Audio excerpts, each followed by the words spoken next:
Okay. Oh, thank you.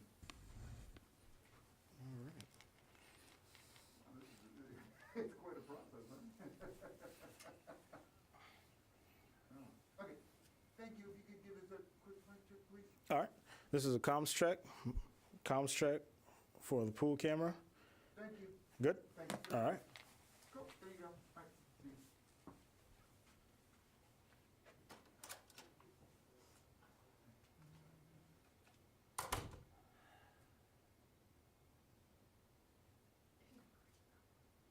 Yeah, wasn't that great? He When's seems that? like, When's that, when's he take over? Yeah, it's the summer, right? but he's, to me, he's still. He's still a baby.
Morning, everybody. Just some things at the top. I think, as you heard Secretary Austin address just last Friday in his remarks with the chairman here in the briefing room, we remain focused on the evolving situation in Europe and Russia's actions on the Ukrainian border and in Belarus. As the Secretary said, the United States stands shoulder to shoulder with our NATO allies. The current situation demands that we reinforce the deterrent and defensive posture on NATO's eastern flank. President Biden has been clear that the United States will respond to the growing threat to Europe's security and stability. Our commitment to NATO, Article 5, and collective defense remains ironclad. As part of this commitment, and to be prepared for a range of contingencies, the United States will soon move additional forces to Romania, Poland, and Germany. I want to be very clear about something. These are not permanent moves. They are moves designed to respond to the current security environment. Moreover, these forces are not going to fight in Ukraine. They are going to ensure the robust defense of our NATO allies. Now let me lay this out for you in a series of 3 steps. First, 1,000 soldiers that are currently based in Germany will reposition to Romania in the coming days. Now, this is a Stryker squadron, a mounted cavalry unit that's designed to deploy in short order and to move quickly once in place. And they will augment the some 900 U.S. forces that are currently in Romania. Now, this force is designed to deter aggression and enhance our defensive capabilities in frontline allied states. And we expect them, as I said, to move in coming days. Secretary Austin discussed this repositioning to Romania just last week in his conversation with the Romanian Minister of Defense. And again, I want to stress that this move is coming at the express invitation of the Romanian government. Additionally, we welcome French President Macron's announcement that France intends to deploy forces to Romania under NATO command, which Secretary Austin discussed with the French Defense Minister, Florence Parly, just last week. The United States will continue to consult and coordinate with France and all our allies to ensure that we complement each other in our respective deployments. And of course, we're going to continue to work through NATO to make appropriate defensive and non-escalatory force posture alignments. Second, we are moving an additional force of about approximately 2,000 troops from the United States to Europe in the next few days. The 82nd Airborne Division is deploying components of an infantry brigade combat team and key enablers to Poland, and the 18th Airborne Corps is moving a joint task force capable headquarters to Germany. Now, both of them, as you know, are based in Fort Bragg, North Carolina. Collectively, this force is trained and equipped for a variety of missions to deter aggression and to reassure and to defend our allies. Not surprisingly, we worked very closely with our Polish and German allies to set the stage for these movements, and we absolutely appreciate their support. Again, these are not permanent moves. They respond to current conditions. We will adjust our posture as those conditions evolve.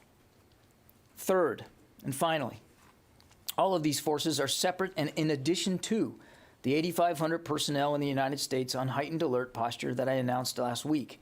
Those 8,500 are not currently being deployed, but remain ready to move if called for the NATO response force or as needed for other contingencies as directed by the Secretary or by President Biden.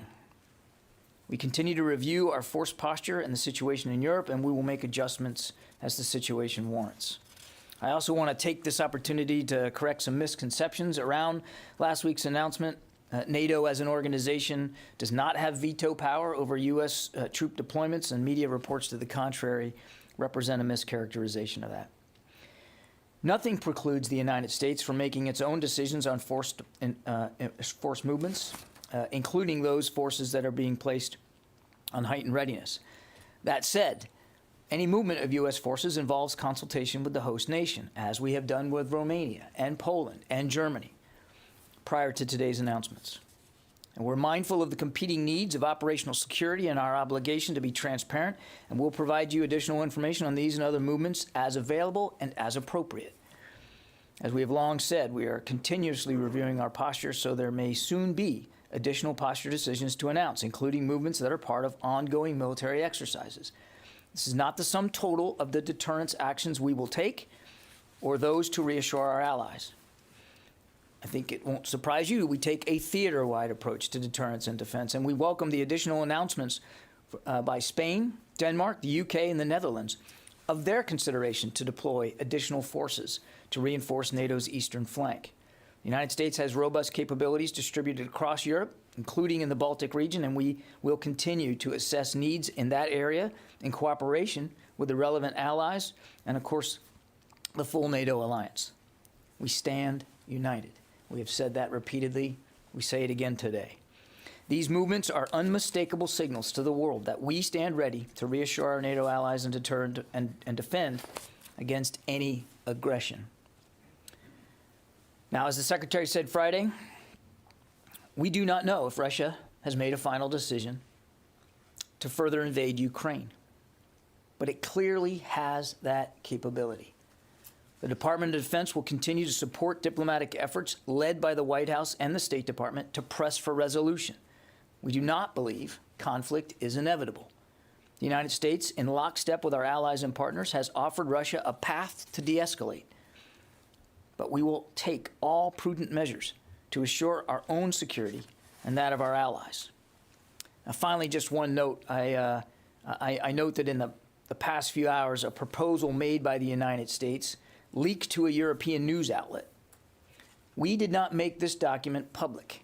But now that it is, it confirms to the entire world what we have always been saying. There is no daylight between our public statements and our private discussions. NATO and its partners are unified in their resolve and open to constructive and serious diplomacy. The United States has gone the extra mile to find a diplomatic solution. And if Russia actually wants to negotiate a solution, as it claims it does, this document certainly makes clear that there is a path forward to do so. And with that, we'll take questions, starting with you, Lita. Hi, John, thanks. Just a couple details on some of this. Is it still 8,500 total that are on prepared to deploy orders, or are there additional ones? And there's a brigade at Fort Carson that already is scheduled to rotate into Europe. Are you including them? There's been some confusion. Are you including that Carson brigade in the prepared to deploy orders, or are they completely separate because they're an already scheduled deployment? And then one other, are there more, are these troops that are going, are they under NATO, or are these all unilateral US moves? Thank you. Let me see if I can remember all those. The troops that I'm talking about today will be going under US command. But as I said, in the case of Romania, we know the French are going to be preparing to deploy troops there. We will find ways to complement that force presence, again, in full consultation with Romania. So I wouldn't describe these as unilateral moves. I mean, this is a bilateral arrangement between the United States and Romania. But to your question, they will be going under U.S. command.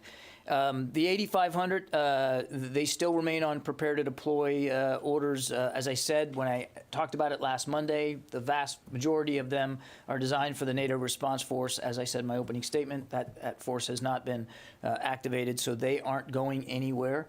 The Secretary has, as you might imagine, as we have worked towards these troop movements, there have been additional forces put on prepare to deploy orders or shortened tethers. I'm not prepared to go into great detail today about that, but yes, there have been additional ones. And as I said in my opening statement, you can expect that could continue to happen going forward. We're going to constantly look at the conditions in the region and consult with allies and partners.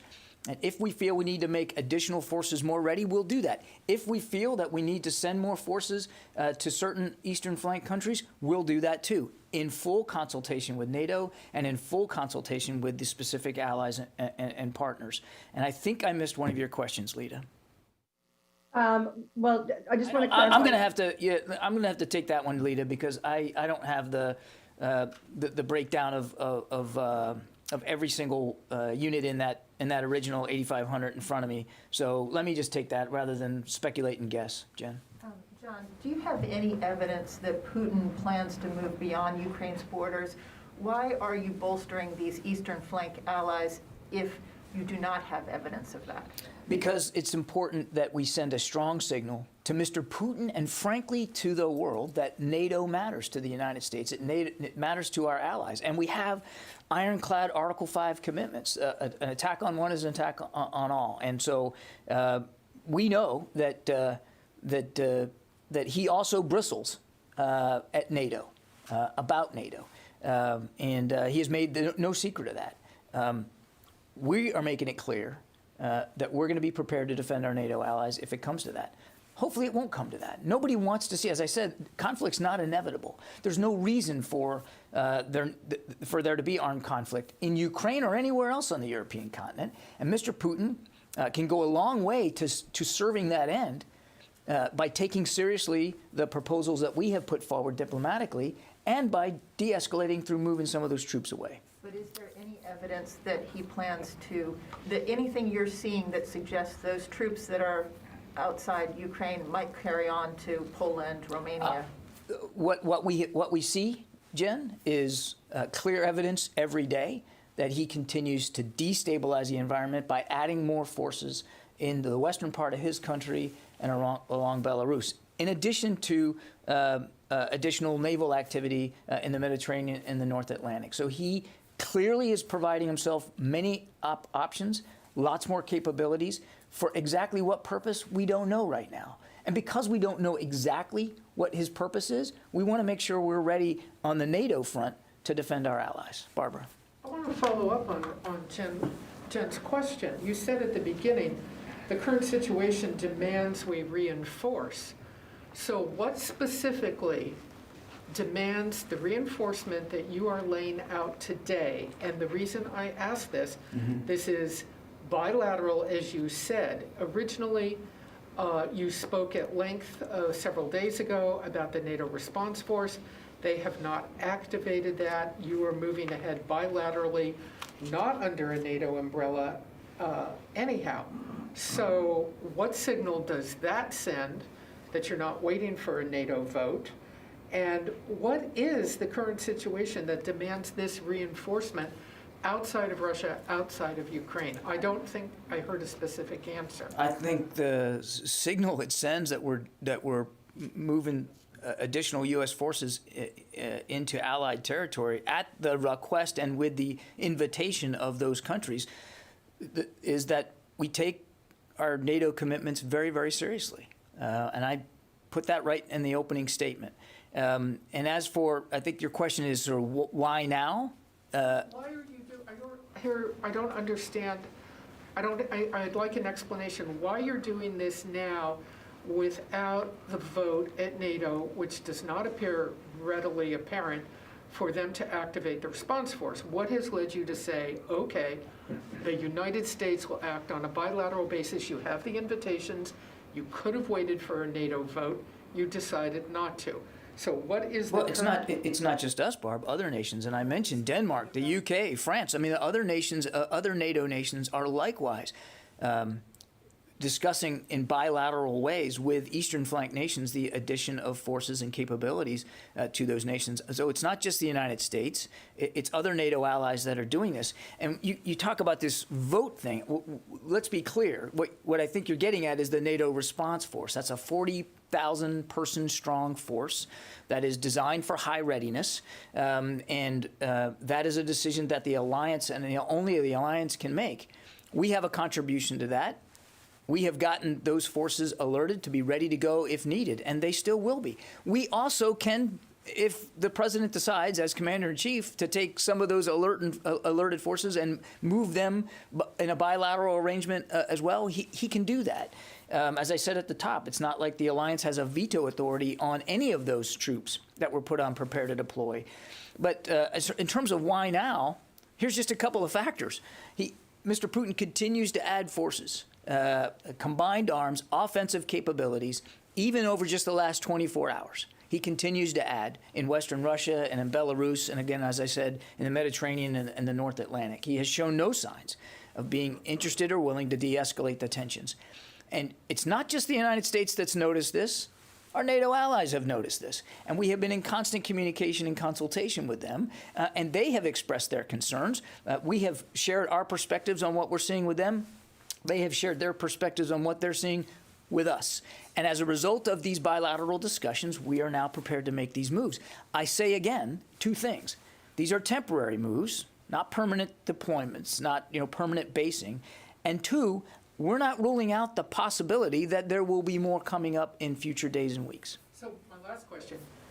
The bottom line here is you cannot, the United States, the Pentagon, the White House, you right now could not rule out the possibility that Putin could make a move outside of Ukraine into an East European country that's friendly with NATO, friendly with the U.S. and ally. You can't rule out that he's going to make an additional move beyond Ukraine. We're not ruling anything in or out with this announcement, Barb. This isn't about making this.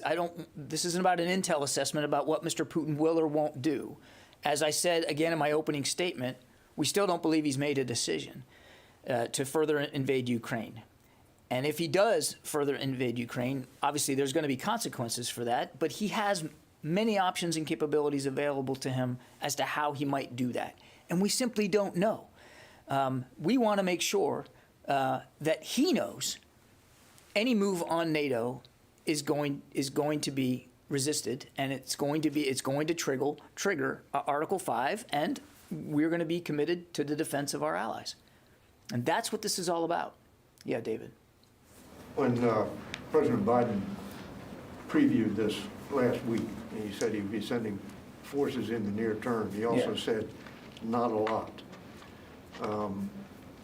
Do you consider 3,000 not a lot, and how does 1,000 troops, infantry troops, stop the kind of force that you've been describing that Russia has been amassing in Western Russia and Belarus? We think that these orders that the Secretary is giving today are very much in keeping with the President's comments.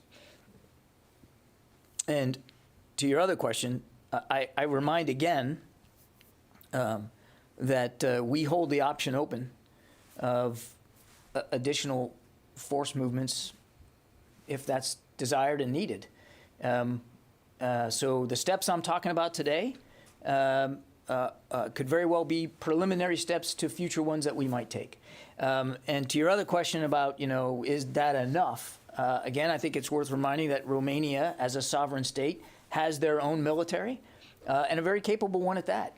And it's not just the United States sending a Stryker squadron. As I mentioned earlier, the French are going to be sending additional troops. I'll let them speak to what they're going to do and on what timeline and how much. And as I also said in my opening statement, other countries are likewise moving forward to provide bolstering capabilities to NATO allies on the eastern flank. How long will it take these troops to get in position, and do you expect the infantry combat team from Fort Bragg to jump in?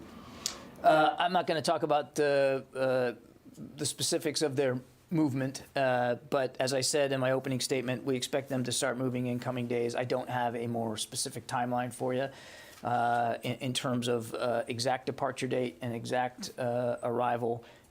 Obviously, it'll be obvious when they get there, and certainly we'll try to keep you informed all the way. Court. I just want to say, you've made it clear several times that these troops won't be brought into Ukraine and that they won't be in combat.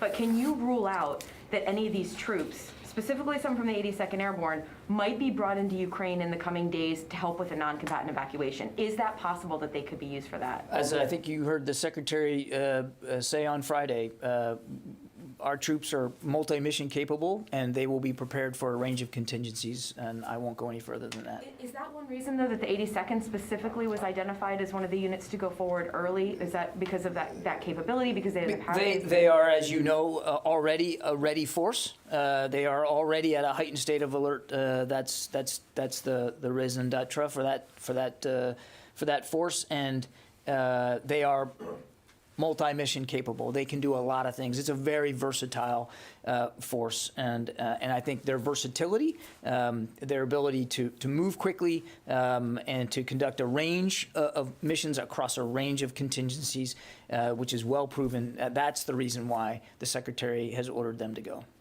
Okay. Let me get to, I promise I'll get to everybody, but I haven't done, other than Lita, I haven't done anybody on the phone, and I need to do that. Sylvie?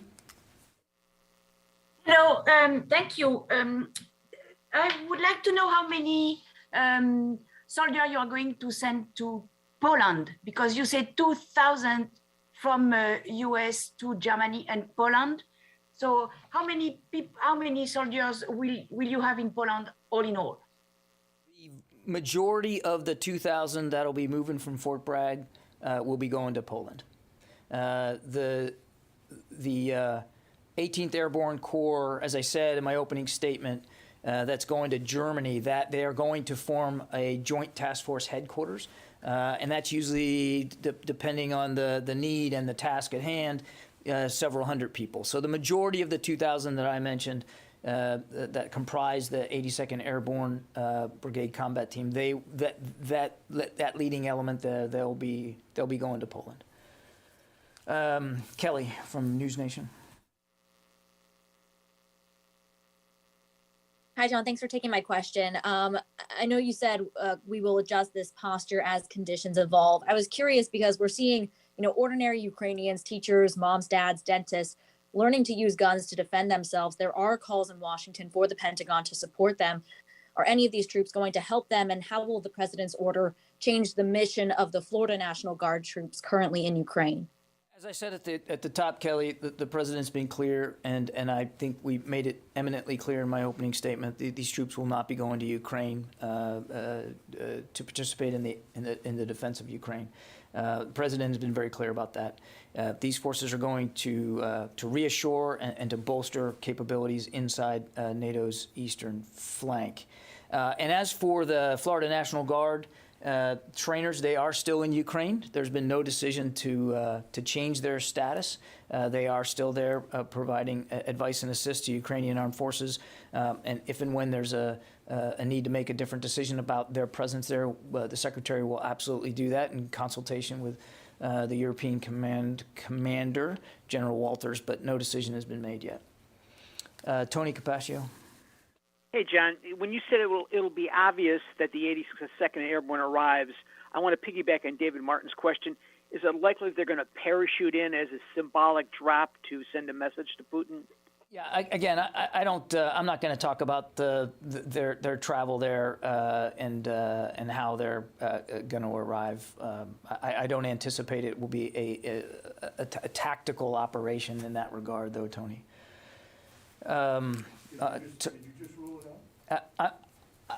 David, I said I don't expect it's going to be some sort of tactical operation, but I don't have additional information today about that. And quite frankly, I'm not sure that that's all that relevant. They're going to bolster our capabilities in NATO, and that's the most important part here. Relevant or not? You just seemed to say no. Did you say no? David, I didn't say no. I said I don't expect that there'll be some sort of tactical operation here. Who will command these troops? Is it General Walters, and is that splitting his role for this? Oh, he already has a split role as a Supreme Allied Commander in Europe. Ultimately, he will be the top of the chain of command for them while they're in Europe. I don't have, more additional information about the C2 arrangement right now, but we can get that. Let me go back to the phones here. Tara Kopp.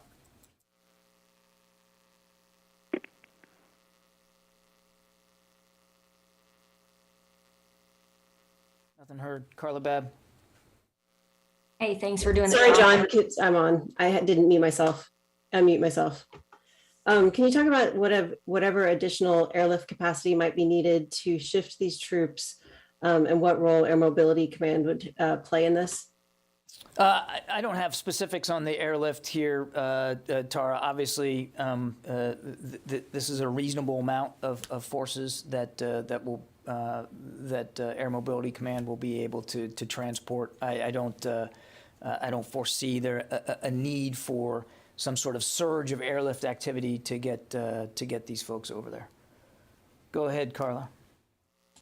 Hey, thanks for doing this, John. Most of my questions were answered. So I just need a couple of clarifications. The 8,500 forces that now remain on heightened readiness. So that means that 2,000 additional troops were put on readiness. Where are those people located? And then my second follow-up is concerning the National Guard forces that are still in Ukraine. Does that mean that since you're not sending any more to help with their security and they're not pulling out, that DoD at this point does not feel that their safety is threatened? Thanks. On the numbers, I think I'm just going to leave it the way I couched it in my opening statement, because I don't. There's really no changes here. As I said, the 8,500 are still on prepare to deploy orders. They have not been activated. We have, as you clearly know now, activated others to move them as a U.S. decision. So and as I said, I think earlier to Sylvie's question, there are additional, in addition to the 8,500, yes, the Secretary has put on, prepare to deploy additional U.S. forces. I'm not prepared to go into detail about that today. When and if we are able to speak to future movements, we will speak to future movements. We will be as transparent with you as we possibly can, but we're also going to need to be, as you might understand, a little careful with the amount of detail that we put out there ahead of time. So we'll do the best we can to be transparent with you. On the National Guard, again, no change to their presence or posture in Ukraine. As I've said many times, the Secretary takes their safety and their security to be a paramount concern. We are in constant communication with European Command about their presence, what they're doing, and if and when the Secretary believes that it is the appropriate time for them to leave, if it's sooner than their deployment is up, then he'll make that decision. And again, we'll let you know. But right now, they're still there, still providing training, advice, and assistance to the Ukrainian armed forces. Helene Cooper? Hey, Kirby, thanks for doing this. I'm still trying to figure out I'm still a little bit stuck on the numbers. You said that you're not ruling out possible additional troops being deployed to Europe. Are you saying that would be in addition to the 8,500 who are on higher alert? Exactly what I'm saying. The vast majority of the 8,500 are designed for the NATO response force. That response force has not been activated, as I mentioned in the opening. But we are not ruling out the possibility that there will be other U.S. moves inside Europe. In other words, just like we're moving the Stryker Squadron from Germany to Romania, there could be other movements inside Europe, intra-theater moves that we would speak to. We're not ruling that out. We're also not ruling out the possibility that additional forces from the United States could deploy to Europe. All we can speak to today are the troops that we've announced. And as decisions get made, if there's a need, as I said in my opening, we're constantly looking at the conditions there. If we believe the conditions warrant, if we believe consultations with the allies also would demand additional U.S. force capability, we'll entertain those discussions and we'll make those decisions and we'll announce them. Louis Martinez. You're on higher alert right now? Sorry, Helene, I cut you off, I think. Are there additional troops in the U.S. who are on higher alert right now? Paul McCleary, I'm sorry, Louis Martinez. Hey, John. Question is about your comments earlier saying that NATO matters. You're saying that these troops are going under unilateral U.S. control, that this is a U.S. mission. Are you inferring that these troops would immediately transition to NATO control should NATO decide to activate the NATO response force? And another question as well about there's a deployment ongoing right now in Estonia of some F-15s. Have they been extended beyond the current end date of this week? Thank you.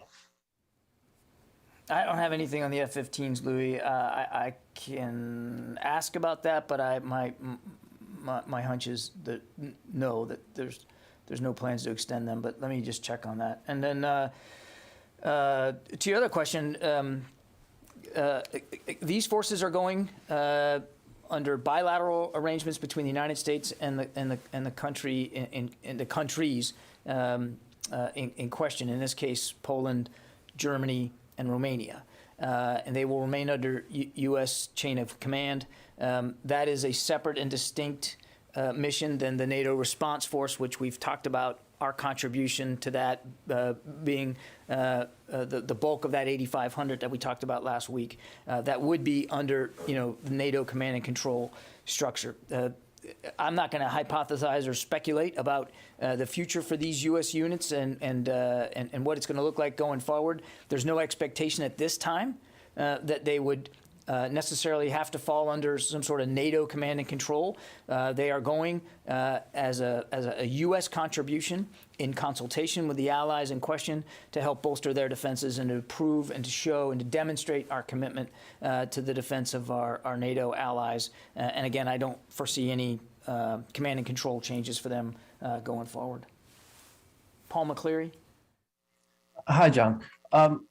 Is the United States prepared to negotiate with the Russians over the Aegis Ashore sites in Poland and Romania, or possibly allow for Russian inspections of those sites? Look, I'm not going to speak to the negotiate. I'm not going to certainly not negotiate here in public. We have laid out a very serious set of proposals diplomatically to Russia. As I said at the outset, a European news outlet decided to publish that proposal. You can go look for it yourself, but it demonstrates what we've said publicly is the same as what we've been saying privately to the Russians, that we are willing, with an eye towards reciprocity, to consider addressing mutual security concerns on the European continent. And I'd leave it at that and refer you to my State Department colleagues. Again, I'm not going to negotiate here in public. You can go back into the room, Janie. Thank you, John. On Korea issues, it was reported that the United States and South Korea are coordinating the postponement of joint exercises. As you know that North Korea continues to conduct winter military exercises. Why U.S. and South Korea exercises is always postponed or canceled? Can you confirm that? Janie, I mean, as I've said many times, we take our readiness on the peninsula very, very seriously. Decisions about how we preserve that readiness and maintain it are decisions we make in lockstep with our South Korean allies, and that includes training events. You talk about it as if we've not done any, or we're not doing any, or that we're not taking training seriously. That is not the case. But as we do anywhere in the world, we do the same in Korea. We constantly evaluate and review our training exercises, our training events, training and education, and adapt it as conditions warrant. And that's no different than what you're seeing on the Korean Peninsula.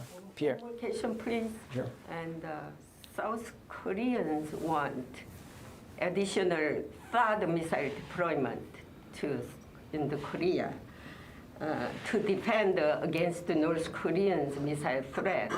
Of course, China didn't want this. Are you considering this? We are constantly consulting with our South Korean allies about readiness and capabilities. I have no announcements on missile defense systems to make today. Pierre. Thank you. If I may take you back to the readout of the call of Secretary Austin with the Crown Prince of the United Arab Emirates. Yeah. There is an announcement, in fact, in the readout that a USS Cole will be deployed, and also fifth generation fighters aircraft sent to United Arab Emirates. Can you talk a little bit with some details about what is the mission? What are we trying to achieve? What is the also some details about what they will be doing. Per, I think it's very much in keeping with what we've said just in the last few days as we've seen attacks on Al Dhafra. We take our defense relationship very seriously with the Emiratis. We recognize the threats that they are under in a very real way. And some of the things that the Secretary discussed yesterday, and you saw in our readout with his counterpart, is that we want to add to their ability to help defend themselves and to demonstrate clearly and tangibly our commitment to this important partnership. And so these are two tangible ways in which we believe we can help the Emiratis deal with these very serious threats. Again, we're not going to rule out additional steps. As I said yesterday, we're constantly looking at this to make sure that we're best postured to help defend our interests and the interests of our partners. And the Emiratis are a terrific, strong partner in the region. Jen. John, Secretary Austin and General Milley are on the Hill today for closed-door meetings about the Afghan withdrawal. Yeah. And there are notes that came out from an NSC meeting that suggests that on August 14th, their preparations had not been made for where to evacuate both Americans and Afghan civilians who had applied for SIV status in those late hours. Those decisions were still being made as the Taliban were moving into Kabul. Is that accurate, and is that true that at that late stage preparations had not been made as to where to evacuate Americans and others? Now, I'm not going to speak to leaked documents. What I can tell you is that that we were all working as an interagency very, very hard throughout the summer, but certainly in August, to make sure we were best postured to conduct an evacuation if one was needed, and clearly one was needed. And I would point you to, as early as in the spring, the Defense Department was already trying to, gaming out what a non-combatant evacuation would look like. And the Secretary pre-positioned forces, well before August, pre-positioned forces in the region so that if they were needed to respond quickly, they could. And in fact, they did. Within 48 hours, we were able to get some 3,000 troops on the ground at the Kabul airport because we had been pre-positioned and prepared for those kinds of contingencies. But again, I'm not going to talk about the details in leaked documents. We conducted 2 press briefings a day for those 17 days here at the Pentagon, and we're nothing but transparent about the steps we were taking, literally in real time, about what we were doing to try to get as many people out and as safely as possible. Barb. Can I follow up a couple on Russia, Ukraine? A couple of times here this morning, you have said, and the Secretary, I believe, also said that this is a temporary deployment. So if you can say that it's temporary, I want to try this question again. What is the exit strategy? How will you know when you're successful and a temporary deployment can end? What's the measure of success? The measure of success, as I've said before, Barb, is that the NATO's eastern flank is appropriately postured and prepared to defend itself, and that we are part of that defense. That's the measure of success here. And to make it very clear, secondarily, not only to our allies, but to Mr. Putin, that we take our NATO commitments seriously. As for specific timeline, I'm not prepared to give you that right now. As I said in my opening statement, these are temporary moves. We will constantly evaluate the conditions there on the continent to determine how long they need to be, but they are not meant to be permanent. And as we are able to redeploy, in other words, to remove those troops or send them to different places, perhaps back to their home stations, we'll obviously let you guys know. Let's see. I got a few more. Phil Stort. Thanks. Real quick, you mentioned that you hope the situation in Europe doesn't get to the point where you need to use these forces. But I'd like you to talk a little bit about your concerns about spillover. Is there a risk that this conflict or any conflict between Russia and Ukraine could have spillover in countries that are under the NATO umbrella? And if not, if you're not prepared to say that, then what do these deployments amount to? Thanks. Phil, at the risk of sounding repetitive here, I mean, we've kind of been talking about this. We don't exactly know what Mr. Putin has in mind. We don't exactly know what he's going to do. If it is another invasion and it does end up in armed conflict, the one thing that we've learned specifically over the last 20 years is armed conflict is difficult to predict with any great specificity. What we want to make sure is that that there's a clear signal that we're not going to tolerate aggression against our NATO allies, and that's what we're doing here. I can't be perfectly predictive about how this is going to go, and it's precisely because we can't be perfectly predictive that we want to be prepared and we want to be ready. Courtney. I have one more on Afghanistan. The Axios report seems to indicate that on August 14th, there still wasn't a plan for where to send civilians, Afghan civilians, during this non-combatant evacuation, but U.S. troops were told to deploy 2 days earlier. So I guess the question is, when the U.S. troops were given their orders to deploy to Afghanistan for the non-combatant evacuation, did they know where they would be taking civilians yet? We were still working very hard. We had some temporary safe havens that we knew we could use, but we also knew that we might need more, and so there were constant discussions about doing that. And as you saw, we ended up with several, half a dozen or so, not just in the region but elsewhere. So there were very active discussions about that. Yeah. Sangman from RFA. Yes, I have a question about North Korea.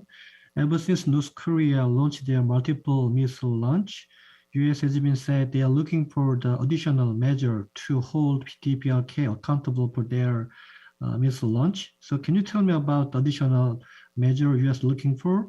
So it's a resumption of large-scale U.S. ROK joint military exercise can be one of the options as an additional measure to North Korea?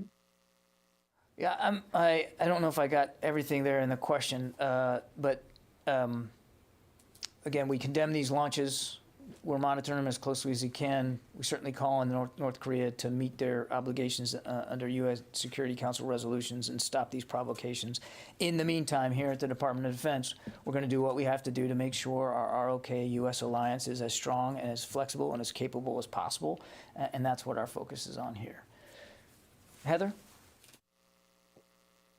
Thank you so much. Can you talk a little bit more about the coal being sent to UAE to help with patrols and how that will affect the Harry S. Truman Carrier Strike Group that's under NATO command right now?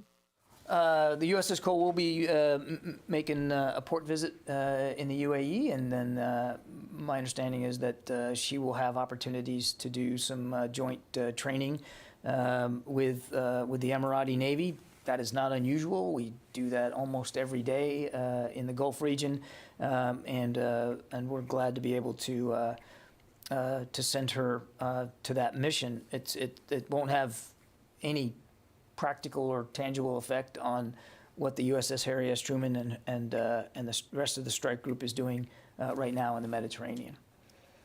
J.J. Green?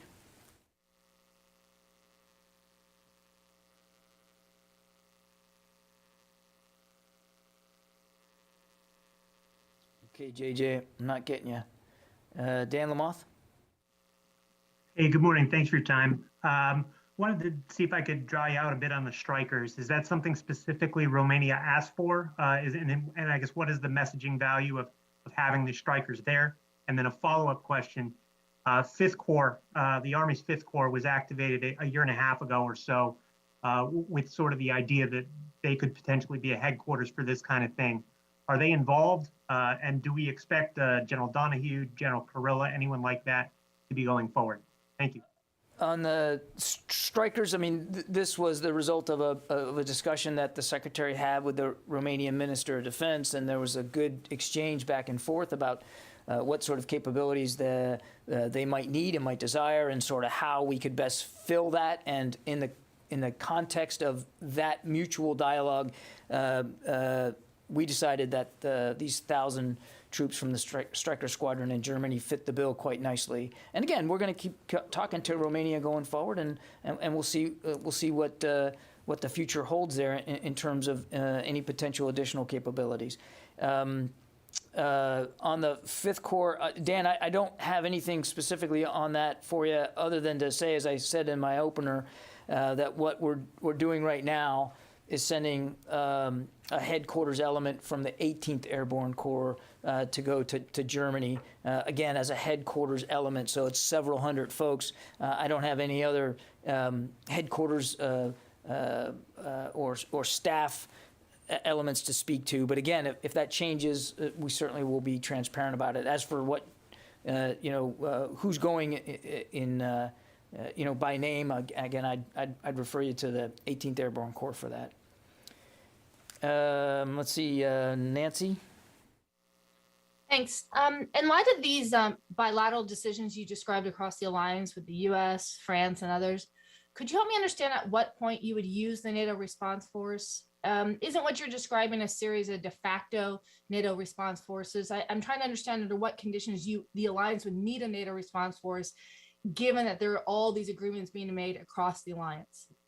So it's a NATO decision to activate the response force and to employ it. It is as I briefed back last week, it's a 40,000 person strong force. It does half of that. 20,000 is a what they call a very ready joint task force capability across combined arms, sets of military capabilities. And so the decision to activate it and to deploy it would be a NATO decision. So we obviously respect that process. In the meantime, we're having discussions with allies and partners about their own capabilities there, particularly on the eastern flank. And as we've said all along, if we feel like we can contribute to some of their capabilities and to help with their defense, we're serious about doing that. And so I wouldn't get too wrapped up in comparing this versus that. We're sending forces and units that we have worked out in a bilateral way with these countries to meet their needs and to demonstrate our resolve to the defense of NATO's eastern flank. The readiness, the NRF, the NATO Readiness Force, I mean, that also is multi-mission, multi-capable, and very flexible. But again, the decision to employ that would really be one for the alliance to make. And as I said earlier, it's not like NATO has veto power over our ability to unilaterally send troops in a bilateral arrangement with allies. And so some of the forces that are designated for the response force, they have not been activated, but if there comes a time where we might want to employ some of them as well in a more bilateral relationship, we're certainly not going to close that option off to the Secretary or to the President. Jared Suba. Hi, Mr. Kirby. If I could bring it back to the announcement yesterday about the deployment to the United Arab Emirates. The statement said that U.S. fifth-generation aircraft would be deployed, quote, to assist the UAE against the current threat, end quote.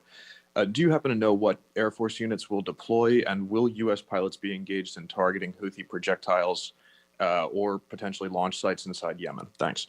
I don't have the specific unit right now. I think, like all things, we have to, when we get a request like this and we work it out, we source it, just like we've been talking about with this, with these Europe moves. There was a discussion with Romania about what their capabilities were, and we sourced it with this Stryker squadron from Germany. So I don't have specifics on units today, and I'm certainly not going to get into specific ROE or operations. They're going to demonstrate, first of all, demonstrate our commitment to our Emirati partners, but also to be prepared to deal with very real threats that the Emiratis are under. And quite frankly, it's not just the Emiratis, it's our people there to offer too. So we're going to do what we need to do to protect our troops and our partners.